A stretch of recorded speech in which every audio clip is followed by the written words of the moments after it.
Nah, ini yang kita tunggu-tunggu yaitu CRUD operation. Gimana caranya kita memanfaatkan model dan migration yang udah kita buat sebelumnya.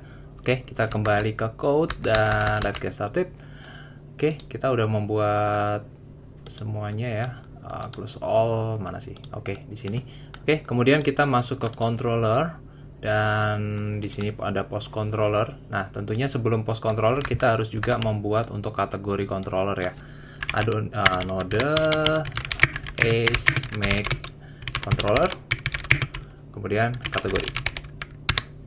Oke, di sini sudah terbuat kategori controller dan di dalamnya tentunya kita akan membuat dua function, tapi sebelum itu jangan lupa kita harus membuat routingnya di bagian start. Nah, di sini router. Nah, kita tambahin ya kayak gini ya. Kita copy aja dari sini. Copy dua-duanya lah ya biar cepet lah ya. Di atasnya. Oke, kemudian di sini kita ubah jadi kategoris. Res. Oke, di sini juga sama kategoris. Oke, di sini ke kategoris controller. Di bawahnya juga ya kategoris controller.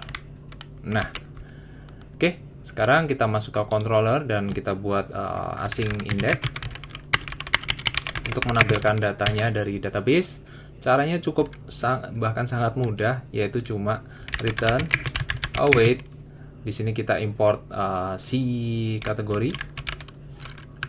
Oke. Kategori dari app model kategori .all. Nah, sebenarnya nggak rekomen ya kita pakai all ya. Nanti kita bisa menggunakan yang namanya query. Tapi untuk itu kita pakai ini dulu. Oke. Kemudian teman-teman juga harus buat satu lagi yaitu async store, yang mana isinya untuk membuat si si kategori ya, nge-create kategori ya. Di sini jangan lupa kita harus dapetin bodinya dulu, yaitu dengan mengambil requestnya. Request ini adalah milik si HTTP context. Oke. Kemudian kita ambil datanya, const data sama dengan request.body. Oke, kita udah dapat datanya, objek dari inputan user, kemudian kita panggil kategori .create data. Jangan lupa await ya, karena ini asinkronus. Oke, kemudian kita bisa pakai const kategori ya. Dan seperti ini adalah await kategori create. Dan di sini kita bisa return objeknya ya. Jadi kita bisa nge-return si kategori aja, atau kita bisa nge-return response-nya seperti itu. Atau di sini juga kalau kalian pengen response yang lebih jelas, kalian bisa response misalnya katakanlah kemudian response created misalnya. Itu kalian bisa pakai. Oke, kurang lebih seperti itu. Yang harus kita lakukan selanjutnya adalah kita coba di Postman. Oke, kita masuk ke Postman, kemudian kita tambahkan di sini localhost 333 comments get comments lagi kategoris kita send. Nah, kosong ya karena kita emang belum punya data. Kita copy lagi, masukin ke sini untuk postnya, yang mana untuk bodinya kita menggunakan form data yaitu title kategori 1 misalnya, atau kita mau langsung kategorinya adalah sport misalnya. Oke, datanya masuk ya kalau nggak salah ya. Ini kenapa nggak return? Saya mau lihat dulu di database. Kita lihat dulu. Oke, kemudian kita lihat di wait view edit data all rows. Oke, sebenarnya udah masuk ya. Di sini cuma return-nya saya nggak tahu await kategori create data. Ini berarti dia nggak nge-return something, tapi it's okay. Kita tinggal gini aja kalau gitu ya. Kalau mau return, kita return datanya aja juga nggak ada masalah. Intinya datanya ke create ya. Atau kalau nanti kita bisa lihat di documentation untuk create itu dia nggak return object ya. Oke, kita lihat di reference database untuk di ORM-nya. create.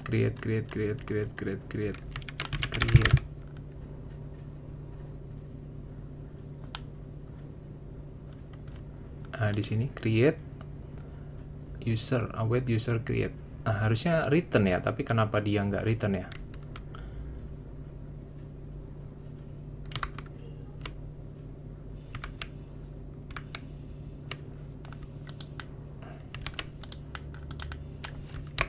Oke, mungkin karena kita menggunakan response create ya, mungkin jadi nggak perlu, kita langsung return kategorinya aja, misal seperti itu.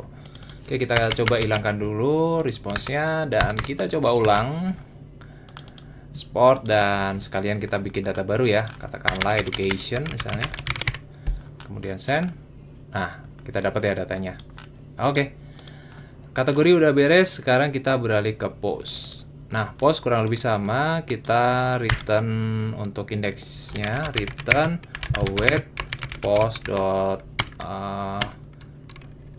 mungkin kita sekalian post dot query ya, kalau nggak salah ya. Postnya kita import dulu, comment space, sorry, oke, import ya, dia nggak mau import ya, import post from app model post dot di sini query kalau nggak salah, kemudian di sini apa ya, kita nge-return sesuai with ya, with nggak ada ya, kita cari dulu atau preload. Oke, preload kategori. Oke, bisa preload kategori. Jadi kita include kategori, karena kalau all doang defaultnya, kita coba dulu di all ya. Kita return await post.all. Nanti kita bisa lihat datanya, dan di sini kita copy aja dari kategori supaya cepet. Kita copy, store. Oke, request body. Di sini kita pakainya post, create, dan di sini post ya. Oke, atau kita biar lebih simpel, kita bisa langsung return await gitu. Ini lebih simpel sih. Begitu juga di kategoris, kita sekalian return await. Oke, ini jauh lebih simpel. Oke, kita coba untuk create beberapa post data, dan saya akan liatin ke teman-teman gimana hasilnya. Oke, di sini kita pakai yang existing aja di post. Oke, post. Kita buat title-nya adalah post 1. Post 1, kemudian kita buat kategori ID. Di sini kita bisa pakai kategori underscore ID atau kategori ID gini juga bisa. Nah, itu kelebihan dari Adonis. Nah, misalnya kita pakai kategori ID kayak gini, kemudian kita assign ke ID yang katakanlah post 1 ke education. Seperti itu. Send. Oke. Ternyata nggak di define ya, sorry, saya nge-define-nya salah. Oke, harusnya di sini kita define-nya kategori ID aja ya. Oke, biar lebih enak gitu dibaca, karena ini ya namanya objek di field di model ya, bukan field di database, jadi better kayak gini. Yang mana kategori ID adalah number, dan ini harusnya secara otomatis si model ini tahu kalau kategori ID itu di database-nya adalah kategori underscore ID. Kita coba ya. Oke, nah bisa kita lihat di sini sama ya kategori ID gitu. Nah, kita coba buat post kedua yang mana relasinya kita pakai kategori underscore ID. Kita buktikan apakah bisa. Nah, tetap bisa ya kategori underscore ID seperti itu. Tapi yang di sini harus kategori ID pakai camel case ya. Oke, kemudian kita coba lihat di post. Oke, get. Nah, di sini kita nggak bisa dapat relasinya, tapi kategori ID-nya cuma string ya, integer, sorry, relasi integer. Nah, terus cara mendapatkannya kita harus pakai query yang di atas yang udah kita buat sebelumnya, yaitu post query preload kategori. Kategori adalah relasi yang kita define di dalam sini ya, tadi ya, belongs to kategori. Seperti itu. Jadi kita bisa mendapatkan kategorinya berupa objek. Kita lihat. Nah, kita bisa dapetin kategorinya education dan sport. Seperti itu. That's all tentang bahasan ini. Mungkin untuk update dan delete teman-teman bisa coba sendiri ya, karena menurut saya nggak terlalu susah. Yang mana basicnya yang susah udah kita cover di sini. Sekian, terima kasih. See you.